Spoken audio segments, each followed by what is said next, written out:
que contiene el virus.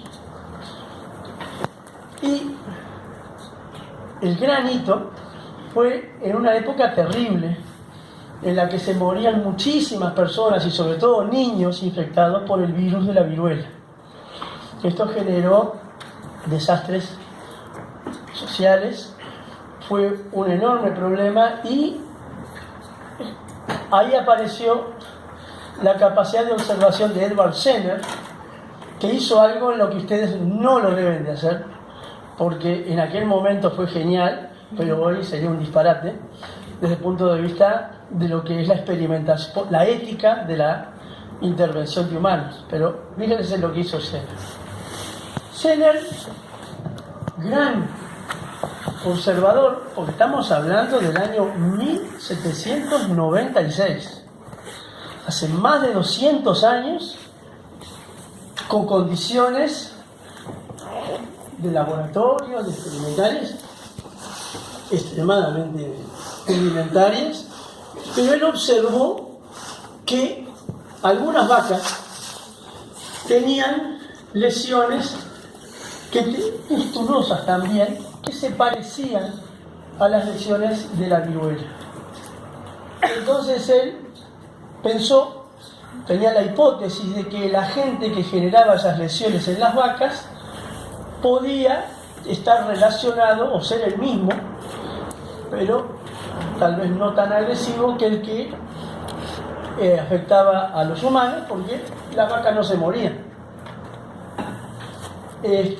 Entonces, ante la desesperación que se vivía, pero con esa hipótesis que él manejó, tomó inóculos de las lesiones de las vacas y se las administró a niños que tenían el alto riesgo de morirse de viruela como se estaban muriendo. Los niños no desarrollaron nada grave, fue un episodio febril que se recuperaron plenamente a los 2 meses y luego esos niños pasaron a estar en contacto, tener el riesgo de adquirir la viruela y en esos medios expuestos al virus de la viruela no desarrollaron viruela. Entonces, acá se generó una protección por algo que estaba a nivel de la gente, ni hablar de que él no podía proponerse qué agente, ni si existiera un virus o qué, porque esas definiciones no existían, pero sí pudo demostrar que con este material se protegía del desarrollo de la enfermedad. Y por eso se habla de vacunas, porque vino de un vacuno este tipo de cambio histórico para la humanidad. Y a partir de allí, ni hablar que se empezaron con el tiempo a desarrollar vacunas contra la viruela de manera purificada, de composición conocida, y eso llevó a que en el año 1976 la Organización Mundial de la Salud comunica la erradicación de la viruela del planeta. Y con la vacunación se va por muy buen camino en el control, todavía no erradicación, de otras enfermedades, difteria, polio, y hay muchos ejemplos de este tipo extremadamente alentadores, que mejoran la calidad de vida, la sobrevida, que la gente no se muera a los 25 años. Entonces acá tenemos que por procesos infecciosos, me refiero, que eran situaciones corrientes en otras épocas cuando no había ni antibióticos ni había cómo prevenir, era estar librado realmente a la suerte que uno tuviese de cómo defenderse. Entonces, a partir de ahí podemos entrar ahora el curso de las enfermedades, pero ahora vamos a ver el curso de la respuesta inmune. Esto no alcanza en el día de hoy ni en muchos días para hablar de todo el tema de cómo se desarrolla la respuesta inmune. Vamos a tomar aspectos conceptuales básicos para que ustedes, que hoy se están introduciendo a lo que es el sistema inmune, vayan rescatando algunos conceptos importantes. Acá está representado el inicio de una respuesta inmune contra un determinado antígeno, puede ser un patógeno o cualquier molécula aislada, extraña al organismo, se genera una respuesta inicial a la que se llama primaria, una respuesta secundaria ante la segunda exposición al mismo antígeno. Entonces aquí tenemos una respuesta de gran magnitud, muy rápida. Y entonces vamos viendo que respuestas son bien distintas. ¿Respuestas de qué? De producción de anticuerpos que estamos detectando en la sangre. Anticuerpos anti-A, segunda administración de A, esta respuesta. Si acá, en vez de administrar A, lo hacemos con otra molécula distinta, generamos una respuesta igual a la primaria, porque es la primera exposición. Y así entonces vamos viendo que la dinámica de producción de anticuerpos no es lo mismo en una primera, una segunda, una tercera exposición a un antígeno. En la respuesta primaria hay una característica con respecto al tipo de anticuerpos que se generan. Hay un gran predominio de las IgM. Es un tipo de anticuerpo que ustedes van a ver pasado mañana, que tiene la capacidad de tener múltiples sitios de unión, pero que tiene menor eficiencia para matar patógenos comparado con las IgG, que son las que predominan en la respuesta secundaria. Entonces a la respuesta secundaria le vamos sumando atributos: rápida, mayor magnitud, IgG, que es mejor que IgM, y además destacamos acá que los anticuerpos de la respuesta secundaria tienen mayor afinidad por los antígenos. O sea, tienen mejor capacidad de unirse, de quedar neutralizándolos, y eso es porque hay una maduración de la respuesta. Se madura la afinidad de los anticuerpos. Eso también tiene una base molecular bien caracterizada y va a ser parte de la actividad de ustedes del jueves.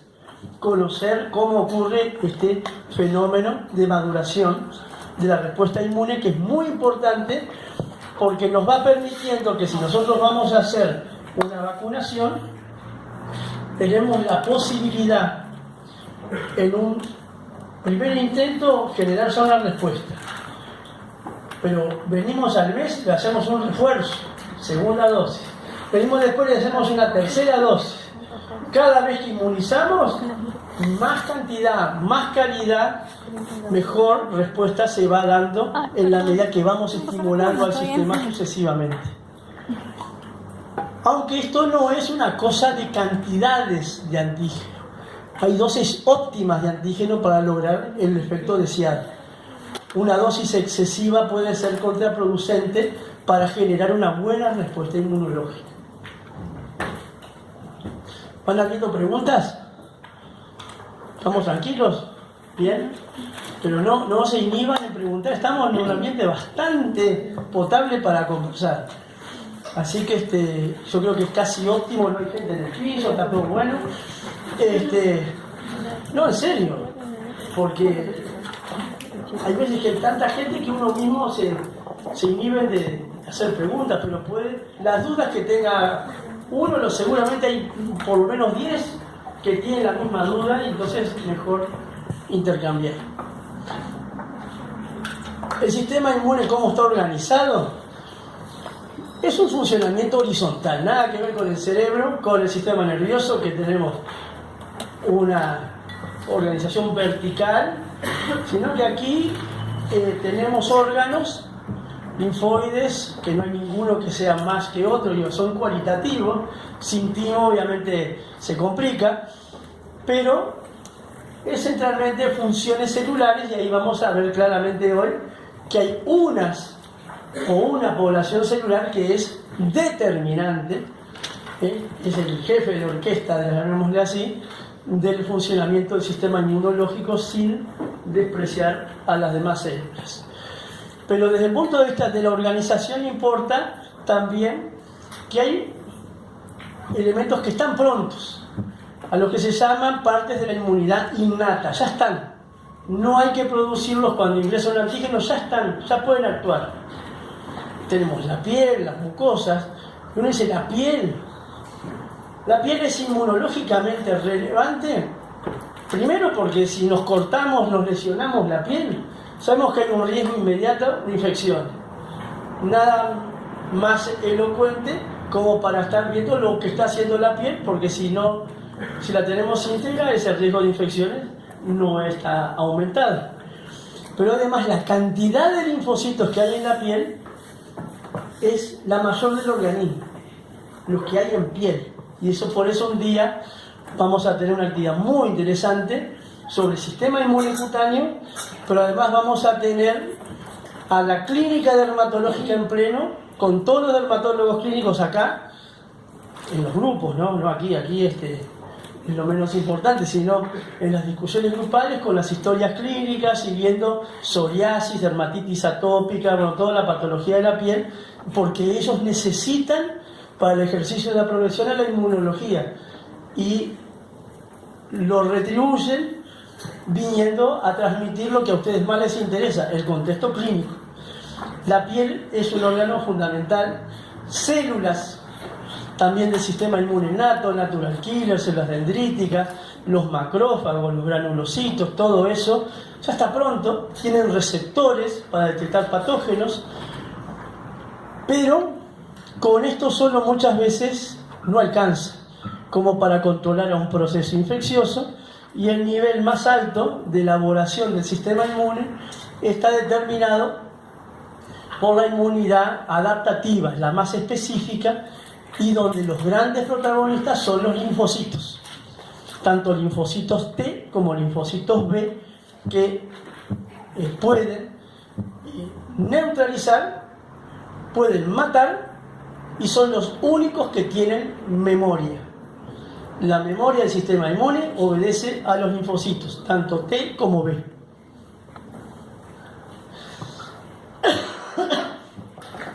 Si nos queremos ordenar para analizar el tema, sirve también clasificar a la inmunidad innata y adaptativa. La inmunidad innata se puede evidenciar su actividad en horas. En las primeras horas, como ya están prontas las células para actuar, ya pueden actuar, aquí las tenemos, y luego de días se evidencia la activación y los efectos de la inmunidad adaptativa, siendo fundamentales las señales de instrucción, como decimos, de la inmunidad innata a la adaptativa, porque la calidad de la respuesta innata determinará el tipo y calidad de la respuesta adaptativa y determinará en serio, profundamente, qué tipo de inmunidad adaptativa, cómo se activa la inmunidad innata. Y de eso hoy van a salir de acá con ese tema, espero, bastante claro. Pero, mejor aún, cuando la inmunidad adaptativa se desarrolló y ya tiene capacidad para actuar contra el patógeno, tiene un plus, que es que estas moléculas de la inmunidad adaptativa pueden potenciar los mecanismos efectores de la innata. ¿Qué quiere decir? Pueden hacer que los macrófagos fagociten más, que maten más, que las natural killers sean más asesinas. Entonces tenemos formas de potenciar más a la inmunidad innata con señales que vienen de células de la inmunidad adaptativa. Entonces, unas ayudan a las otras en los mecanismos de respuesta contra patógenos.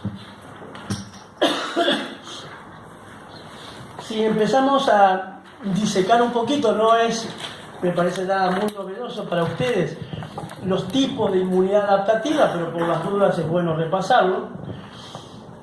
La inmunidad adaptativa tiene un componente humoral, una inmunidad llamada humoral, porque su efecto se evidencia por anticuerpos que están en la sangre, en las secreciones, y esos anticuerpos, proteínas solubles, tienen la capacidad no solamente de neutralizar, sino también de matar. ¿Quién produce los anticuerpos? Los linfocitos B o los plasmocitos diferenciados a partir de linfocitos B. El linfocito B tiene anticuerpos en la superficie, el receptor del linfocito B, los anticuerpos. Si pasamos a hablar, los plasmocitos son células que exportan, liberan, secretan anticuerpos solubles, que no son exactamente idénticos en algunas cosas, si son de linfocito B o de plasmocito, por algunos aminoácidos que ustedes ya van a ver. Tenemos también que la inmunidad celular tiene dos componentes. Lo que hablamos de inmunidad de linfocitos cooperadores o inmunidad celular de linfocitos citotóxicos. Entonces, el cooperador, ¿en qué coopera?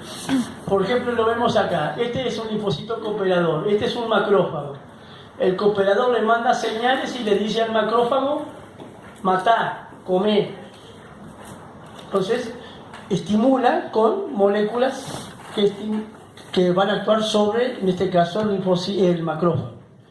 El linfocito T citotóxico, él se encarga de matar, es un profesional de la muerte, tiene moléculas que destruyen células.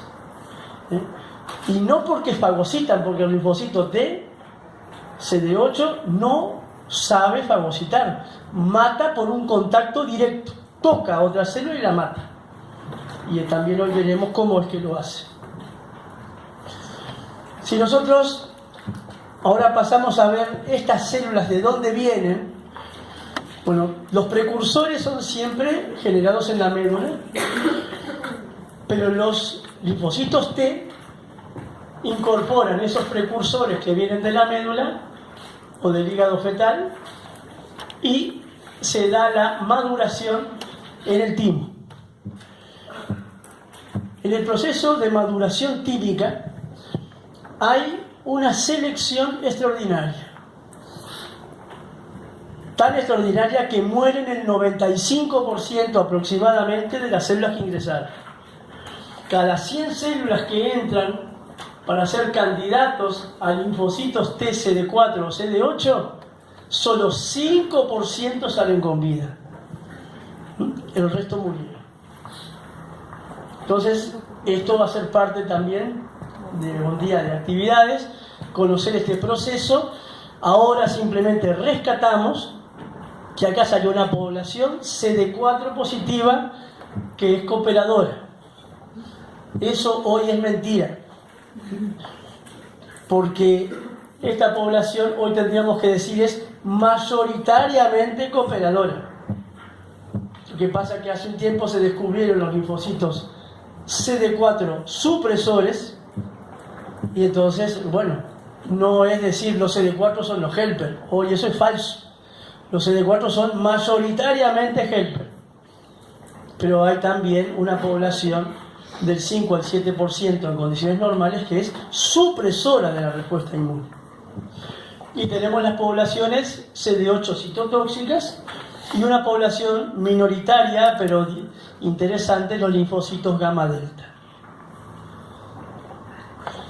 Si nos preguntamos cómo se activan los linfocitos, tenemos que separar qué ocurre con un linfocito B de uno T. Totalmente distinto. Para un linfocito B, que se precisa lo que se ve. Receptor de superficie, que son anticuerpos. Está el antígeno, y teniendo la célula con sus anticuerpos y el antígeno, ¿qué hay? Proliferación. O sea, se activaron los linfocitos B. Siempre que un linfocito se active, sea T o B, una señal es la proliferación de los linfocitos. Una señal temprana y contundente de que se activaron.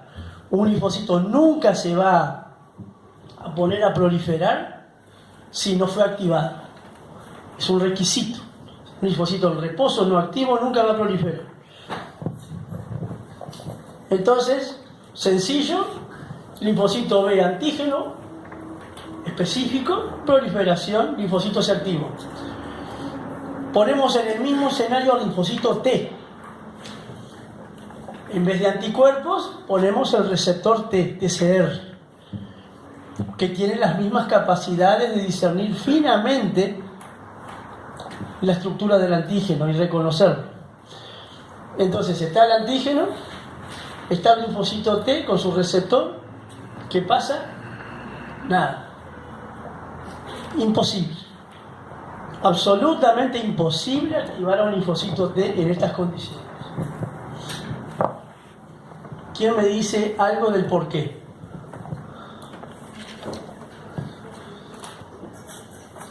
Una pista. ¿Qué le suena que pueda estar jugando un rol acá? ¿Quién está hablando? Sí. Excelente, excelente. ¿Cómo se llaman esas células? Células presentadoras de antígeno. Perfecto. ¿Y tenés idea cuáles pueden ser?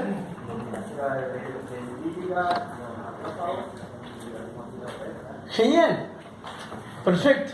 Le dijiste las tres principales y en el orden de importancia. Primero la dendrítica, después macrófago y linfocito. Empatados ahí en importancia. Pero la dendrítica es la célula presentadora. Y lo que el compañero acaba de decir es perfecto. Se requiere de otro tipo celular, que ahí no está, está el linfocito puro. Acá con linfocitos B puros y antígeno activamos. Acá con linfocitos T puros y antígeno no pasa nada. ¿Qué aportan las células presentadoras? Y ahora te estoy mirando porque ya que vas por buen camino.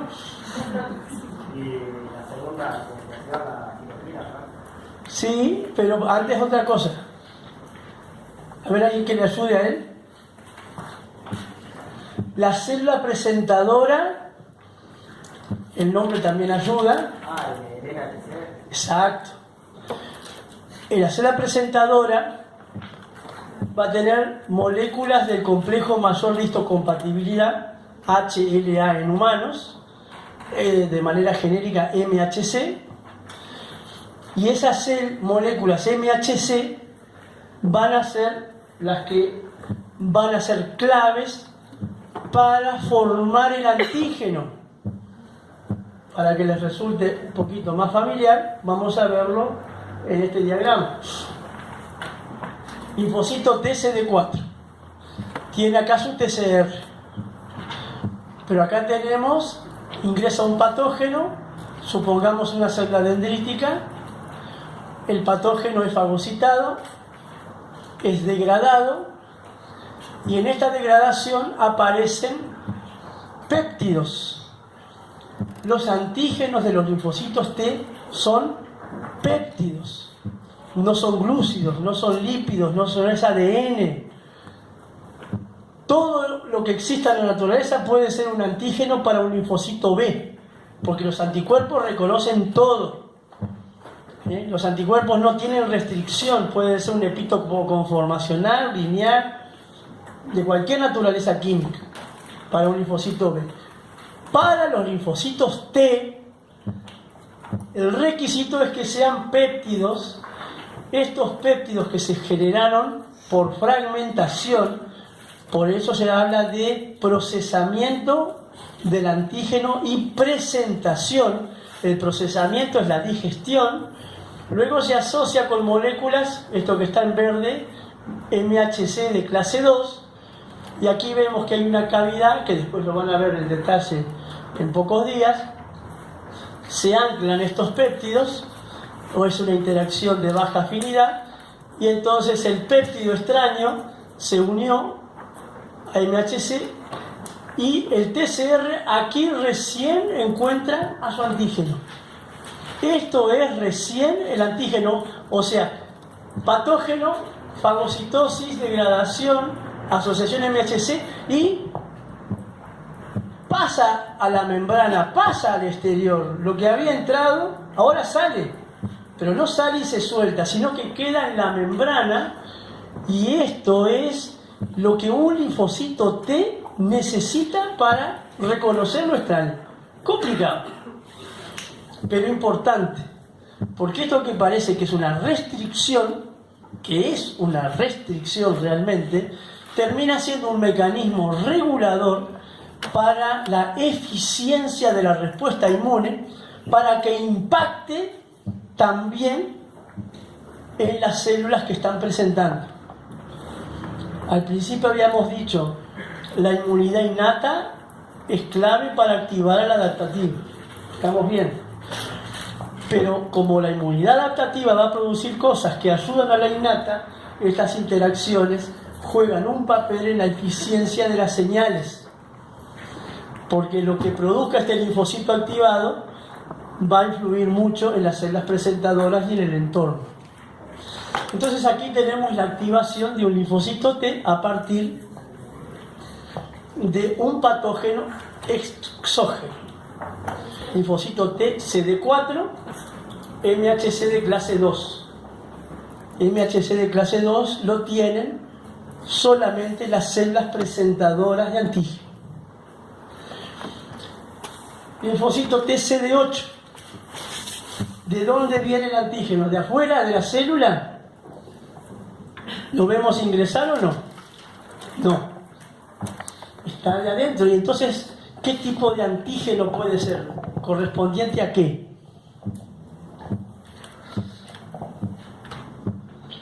A una célula que tenga una infección por un virus.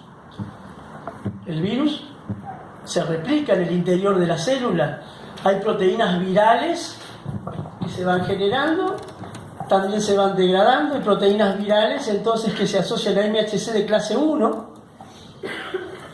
se reconoce por el CD8, pero aquí el CD8 reconoce y mata. Ya mata a esa célula que está infectada por un virus. Distinto que aquí, que lo que hizo fue ingresar el patógeno, se activó el CD4 y ahora el CD4 va a producir de todo. Va a ser una gran célula productora de citoquinas con capacidad para regular a distintos tipos de células. Una característica es entonces que acá CD8, MHC de clase 1, y el MHC de clase 1 está ¿en dónde? En todas las células nucleadas del organismo, ¿sí? Salvo los glóbulos rojos, está por las plaquetas, está en todas las células del organismo.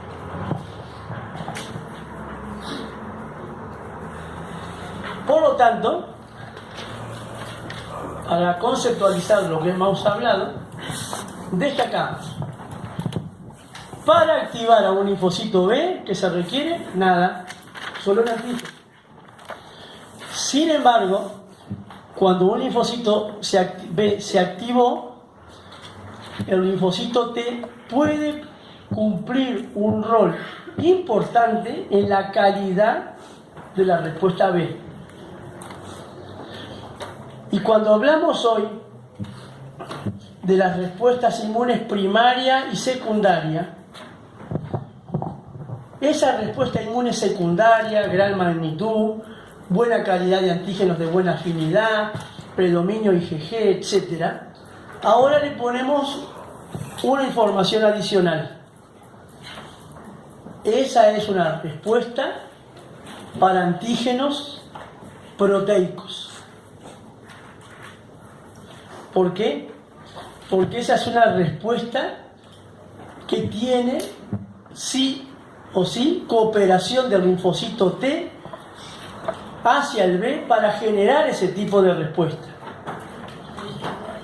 La IgG, la IgA y la IgE, cuando aparecen es porque ocurrió un estímulo de ayuda del T al B.